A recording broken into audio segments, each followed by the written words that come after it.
China.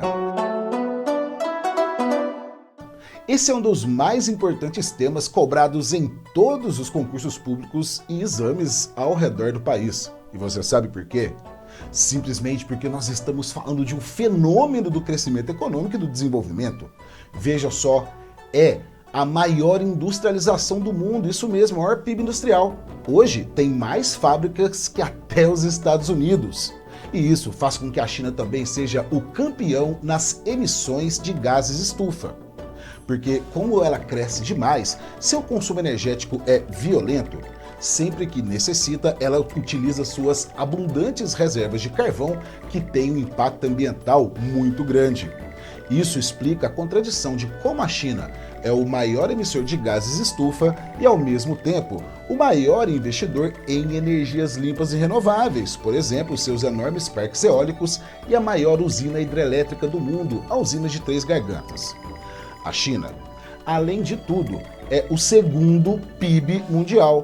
Cuidado, não confunda, ele é o maior PIB industrial, ou seja, se nós considerarmos somente a industrialização, a China é a maior do mundo, mas se nós considerarmos o conjunto da economia, que aí são os três setores, o primário, agropecuário e extrativista, secundário, industrial e terciário, o comércio e serviços, na composição geral do PIB, o maior é dos Estados Unidos, dono de praticamente 1/4 de toda a economia mundial.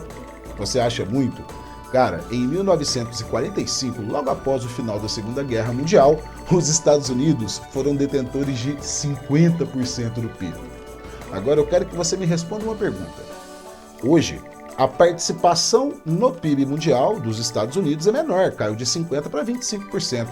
Mas será que ele está mais pobre? É claro que não, cada vez mais moderno, mais industrializado e com uma produção econômica crescente. Só que não mais industrial, principalmente em desenvolvimento de tecnologias, novas patentes, telecomunicações. Pense no maior tecnopolo do mundo, o Vale do Silício, localizado no oeste dos Estados Unidos.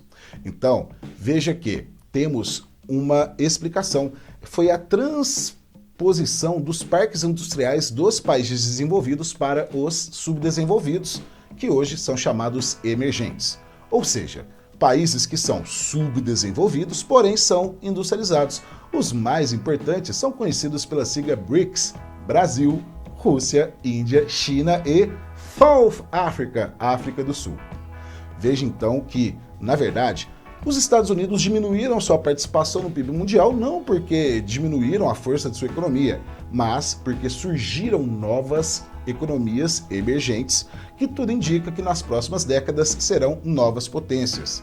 Isso acentua uma importante característica da globalização, a multipolaridade, que significa que no espaço econômico global, que é financeiro, capitalismo financeiro com predomínio da hegemonia do pensamento neoliberal, temos várias potências, ou seja, as tradicionais, que se desenvolveram pioneiramente no século XIX, como Estados Unidos, Japão, Alemanha, França e a Itália, e nós temos as novas potências industriais, industrializadas após a Segunda Guerra. Então, nós temos tanto essas, que são as grandes potências capitalistas, como esses novos polos de poder. Por exemplo, a Coreia do Sul, cara, lá é um manancial de novas tecnologias, um manancial de patentes. E como é o país que está mais destacado no combate ao Covid-19, esse é um assunto que pode ser abordado, porque também é um formigueiro humano e é uma área que a Organização da Saúde Pública se mostrou exemplar. E qual que é o grande diferencial? A quantidade de testes realizados na população que permitem auferir dados confiáveis para que possam ser realizadas políticas públicas com base nessas estatísticas. Não se esqueça, é um tigre asiático, é um dos países que mais cresceu ao longo do século XX. Veja que em 1953 acabou de sair da Guerra da Coreia e hoje é uma das maiores economias mundiais, uma das lideranças do G20. G20, olha só a multipolaridade, é o conjunto das 20 maiores economias mundiais, tanto as desenvolvidas tradicionalmente quanto as emergentes. Então, pessoal, China, tema quentíssimo. E aí, um dos mais importantes assuntos é a sua população. é uma grande população, é a maior população do planeta. Cara, tem mais de 1,5 bilhão de pessoas. Por isso que nós chamamos de formigueiro humano.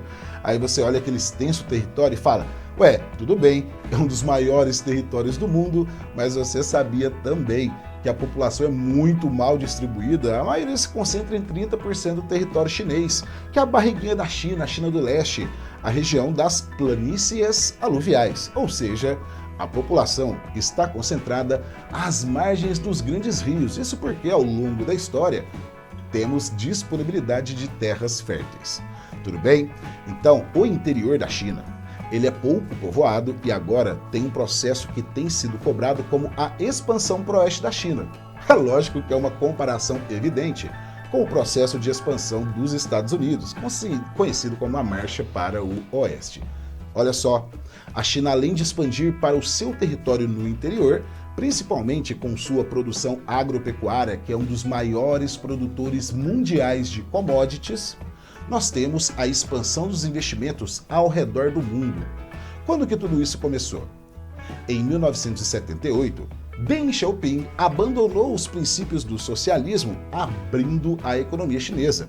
Ele criou as zonas econômicas especiais, espaços industriais no litoral, posição estratégica para exportação. É isso, é o planejamento da política pública chinesa que desenvolveu o país para ser uma plataforma de exportação, por isso hoje é a fábrica do mundo. 70% de praticamente todos os produtos eletroeletrônicos que consumimos vieram de lá.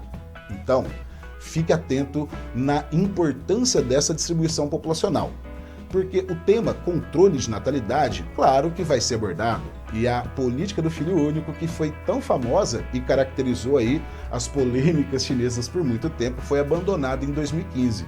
Hoje pode ter 2 filhos, porque estava rolando um desequilíbrio populacional e casos terríveis de infanticídio do tipo feminicídio. Pessoal, olha só, essa população aglomerada é, então, controlada, tem políticas de natalidade muito rígidas. Por isso, a China é considerada um país neo-malthusiano, ou seja, que realiza rígidas políticas de controle populacional no seu território. A Índia, por exemplo, outro formigueiro humano, não realiza políticas de controle de natalidade. A Índia, assim como o Brasil, é um país natalista. E em algumas décadas, a população irá superar a chinesa. Então é isso, pessoal. Ficamos por aqui. Essas são as principais dicas sobre a China. E é claro que você deve se lembrar que é uma potência emergente que investe, portanto, em energia, em tecnologias militares e de telecomunicações. Por exemplo, eles têm o Beidou, que é o próprio sistema de GPS chinês. E é isso aí. Agora, pessoal, um grande abraço, bons estudos, siga nosso canal, vem cá, curta na tela, dá aquele joinha e coloque também nos comentários o que você achou e quais são os grandes temas de atualidades que você quer escutar. Um grande abraço e foco no sucesso!